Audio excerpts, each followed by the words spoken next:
Good afternoon, friends, neighbors, and countrymen. Barrel-chested freedom fighters all around the world. Old paratrooper here again. And I do have a warning. If you are an H&K fanboy, you're not going to like this video very much. Because I'm getting ready to poop on one of its most favored products.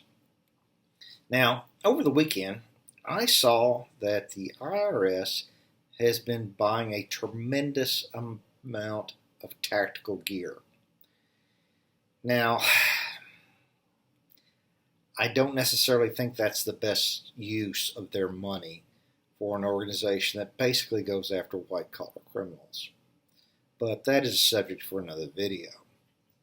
And as you look down what they've been buying for their agents, they've been buying Smith & Wesson M&P 15 rifles, which is a pretty good rifle, accurate, reliable. You're looking at about $800-900. If you're doing a government contract, you can probably get them a little bit cheaper because you're buying in mass. But I also saw where they're buying H&K 416s for their, quote, special agents. Now, I get it. H&K, they do make very reliable products and very accurate products. But an H&K 416, you're looking at around $3,000 a pop, which that's pretty expensive. I don't see too many IRS agents operating as part of a Tier 1 special mission unit. So why is the government... It's a waste of frickin' money.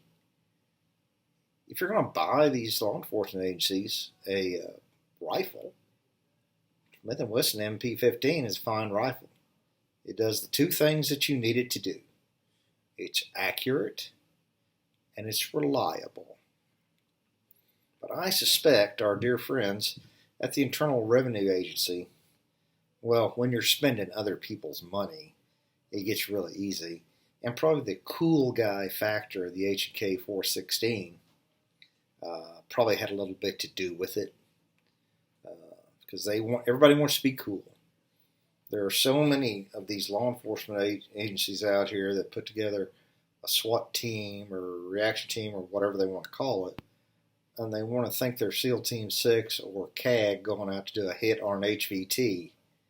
Well, actually, they're serving a warrant on an ex-U.S. president or elderly old man. But again, that's a subject for another video. But let's kind of dig into this H&K 416 because I've got a little bit of experience with it. I've got a little bit of experience with the whole AR platform. I've owned AR-15s, shot them quite a bit. I have carried, while in the military, everything from the M16A1, M16A2, M4 and M4A1 carbines. And during my time as a contractor, I carried a wide variety of the AR platform, ranging from semi-automatic only Bushmasters to the HK416 piston gun, LWRC's piston gun, and Daniel Defense. And that's over a period of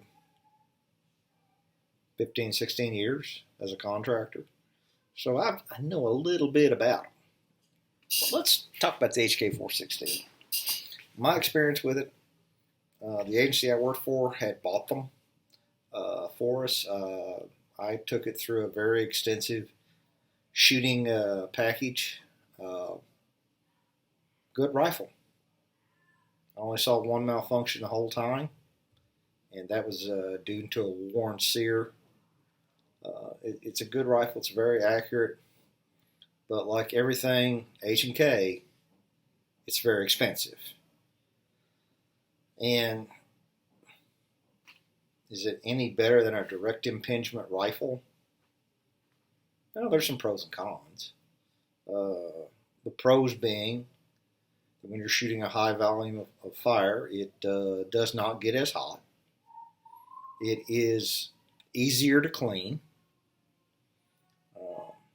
Is it more reliable?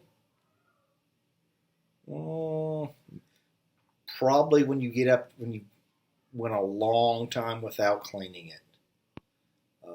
I'd say that's where the advantage is. And for most users, they're going to clean it on a regular basis.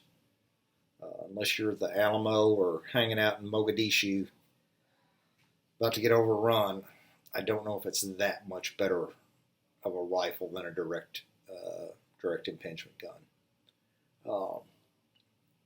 But what are some of the negatives about the 416?